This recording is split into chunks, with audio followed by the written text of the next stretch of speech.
अगर आपके पास लोन भरने का पैसा नहीं है और आपको काफी ज्यादा एजेंट की ओर से कॉल आ रहा है या तो फिर आपको हरासमेंट किया जा रहा है, तो इस वीडियो के साथ बने रहिए, क्योंकि इस वीडियो के अंदर मैं आपको बताने वाला हूं कि किस तरह से आप अपना एजेंट से बात करेंगे कि दोबारा आपको परेशान नहीं करेगा।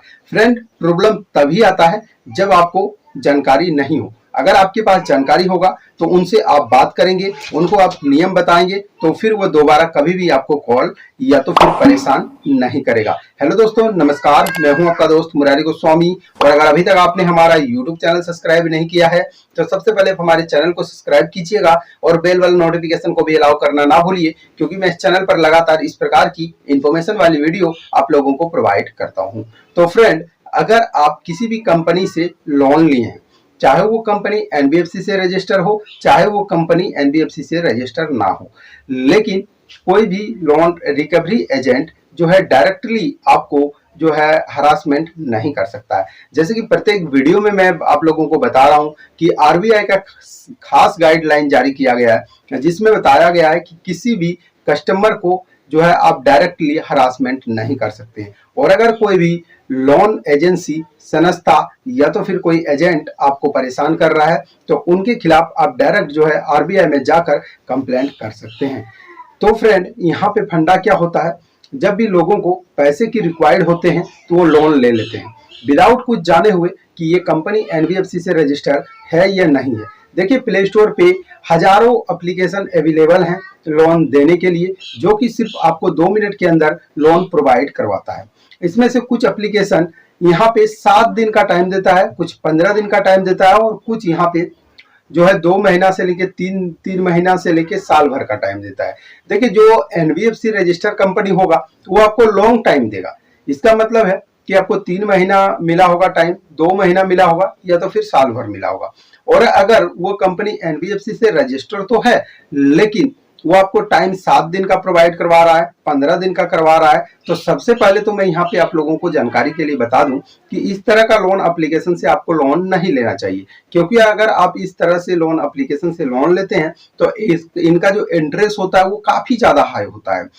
15 दिन का लोन आपको दिया जाता है, 5,000 का लोन आपके बैंक अकाउंट में मैक्सिमम 3,500 या 3,000 रुपया क्रेडिट किया जाएगा और 7 दिन के बाद टोटल आपको पेमेंट 5,000 करना पड़ेगा। तो आप सोचिए, 7 दिन में आपको यहाँ पे 2,000 एक्स्ट्रा लग रहा है, यानी कि एक दिन में लगभग आपको 300 रुपया ज्यादा यहाँ पे लिया जा रहा है।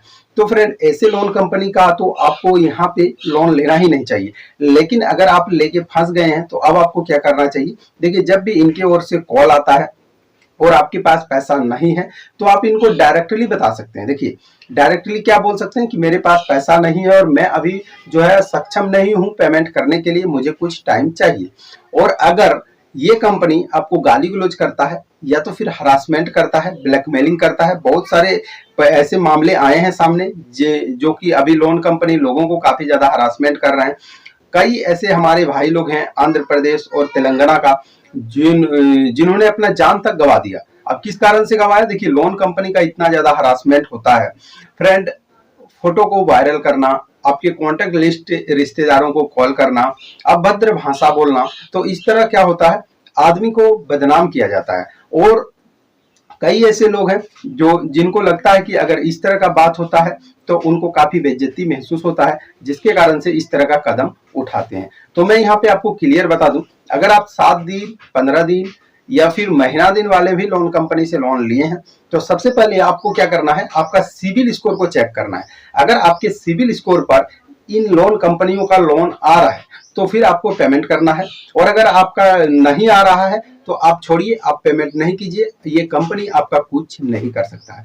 फ्रेंड, यहाँ पे क्लियर एक बात है कि अगर कोई भी कंपनी है जो लीगली काम कर रहा है वो आपके ऊपर लीगली एक्शन ले सकता है, लेकिन जो खुद अनलीगली काम करे वो आपके ऊपर कभी भी एक्शन नहीं ले सकता है। तो सबसे पहले तो आपको चेक कर लेना है, ठीक है। तो अगर आपका सिविल के ऊपर वो लोन कंपनी का नाम है तो फिर आप उनको पेमेंट कर सकते हैं। लेकिन अब यहाँ पर अभी फंडा स्टार्ट होता है फ्रेंड कि अगर आप उसका पेमेंट नहीं कर पाते हैं, अगर आपका ईएमआई ड्यू चला जाता है, आपको काफी ज्यादा परेशान किया जा रहा है, तो अब आपको क्या करना चाहिए। देखिए, जब भी एजेंट का कॉल आए या तो फिर आप पेमेंट करने के लिए सक्षम नहीं है, कॉल आए तो उनको डायरेक्ट बताइए मेरे पास पैसा नहीं है और मैं आपका जो पेमेंट है वो करने के लिए तैयार हूं, मेरे पास जैसे ही पर्याप्त पैसा होता है मैं पेमेंट करूंगा।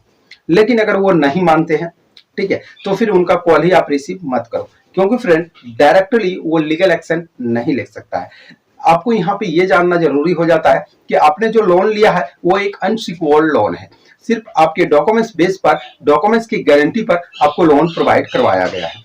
और अगर आप रिपेमेंट नहीं भी करते हैं तो उस डॉक्यूमेंट्स को वो जब्त तक नहीं कर सकता है, क्योंकि जब भी आप किसी संस्था या बैंक में जाकर लोन लेते हैं तो वहां पे आपको जो है सिक्योर लोन प्रोवाइड करवाया जाता है। अब सिक्योर लोन प्रोवाइड इसलिए करवाया जाता है क्योंकि वहां पे कुछ प्रॉपर्टी आपको वहां पे देना होता है जिसके अगेंस्ट में आपको लोन मिलता है। अगर आप लोन का रिपेमेंट नहीं कर पाएंगे तो वो जो प्रॉपर्टी है उसको जब्त किया जाता है। लेकिन इंस्टेंट लोन एप्लीकेशन पर इस तरह का कोई भी व्यवस्था नहीं है। आरबीआई ने साफ कहा है कि जितने भी इंस्टेंट लोन एप्लीकेशन है वो अपने रिस्क पर लोन प्रोवाइड करवाता है, और अगर आप लोन रिकवर नहीं कर पाते हैं, ठीक है, तो इसमें ना कोई बैंक का जिम्मेवारी है, ना ही आरबीआई का जिम्मेवारी है, और ना ही कोई एनबीएफसी का इसमें जिम्मेवारी है। लोन कंपनी हायर इंटरेस्ट के लिए लोगों को लोन प्रोवाइड करवाता है और उनसे एक अच्छा खासा कमाई भी कर लेता है। इसीलिए ज्यादातर लोन एप्लीकेशन का अगर आप रिपेमेंट नहीं करते हैं तो आपको सबसे पहला जो प्रॉब्लम आता है वो आता है कॉल का। सबसे ज्यादा तो आपको कॉल किया जाता है। उसके बाद आप अगर रिपेमेंट नहीं करते हैं तो आपको रिश्तेदार को कॉल किया जाता है। उसके बाद आपको डराया जाता है, आपको यहाँ तक कि आपका नग्न फोटो को वायरल करने का धमकी दिया जाता है। ठीक है, इस तरह ये इनका फंडा है लोन रिकवर करने का। अगर आप इन सब चीजों से नहीं डरते हैं तो फिर ये आपसे कभी भी पैसा वसूल नहीं कर सकता है। तो फ्रेंड, अगर कंपनी एनबीएफसी से रजिस्टर है और आप उसका रिपेमेंट नहीं कर पाते हैं, वो लीगली काम करता है, तो फिर क्या होगा, आपका जो सिविल है उसको खराब किया जाएगा। देखिए, सबसे बड़ा फंडा यहीं पे आता है कि अगर आप किसी भी कंपनी का रिपेमेंट नहीं कर पाते हैं तो मिला जुला के आपका सिविल का ही ये लोग इफेक्ट कर सकता है, और साथ में आपको फोन पर, व्हाट्सएप पर, या तो फिर ऐसे ही आपको जितना हो सके डराया जाता है, धमकाया जाता है। इससे ज्यादा कुछ भी ये लोग नहीं कर सकते हैं। तो फ्रेंड, ये एक स्पेशल वीडियो मैंने आप लोगों को डेडिकेट किया इसलिए क्योंकि अभी के समय में हर एक इंसान इस तरह के लोन एप्लीकेशन के चक्कर में फंस रहा है। देखिए, मेरा पिछला चैनल पे मैंने काफी वीडियो भी अपलोड किया है इसी टॉपिक के ऊपर, ताकि मैं नहीं चाहता हूं कि कोई भी इंसान जो इन लोन कंपनियों के जाल में फंसे। सबसे पहले तो अगर आपके पास पैसे का रिक्वायर्ड है तो किसी रिश्तेदार से, फ्रेंड से, या तो फिर आपके जान परिचय से उनसे लेने की कोशिश कीजिए, क्योंकि अगर आप उनका रिपेमेंट सही टाइम पर नहीं भी कर पाते हैं तो इतना ज्यादा हरासमेंट वो लोग नहीं करेंगे, क्योंकि वो आपका अपना आदमी होता है। लेकिन यहाँ पे अगर आप लोन लेते हैं तो आपको सबसे पहला जो प्रॉब्लम होता है वो हरासमेंट का होता है, और इसके अगेंस्ट में आप कंप्लेंट भी कर सकते हैं। आप www.rbi.com के वेबसाइट पर जाकर इनके खिलाफ कंप्लेंट भी फाइल कर सकते हैं। तो मुझे उम्मीद है फ्रेंड, ये वीडियो आप लोगों को पसंद आया। और अगर वीडियो आप लोगों को पसंद आया तो वीडियो को लाइक, शेयर और कमेंट कीजिएगा, और इस वीडियो रिलेटेड कोई भी सवाल अगर आपके मन में है तो आप हमें कमेंट कर जरूर पूछिएगा। तो चलिए फ्रेंड, मिलते हैं किसी अगले वीडियो में।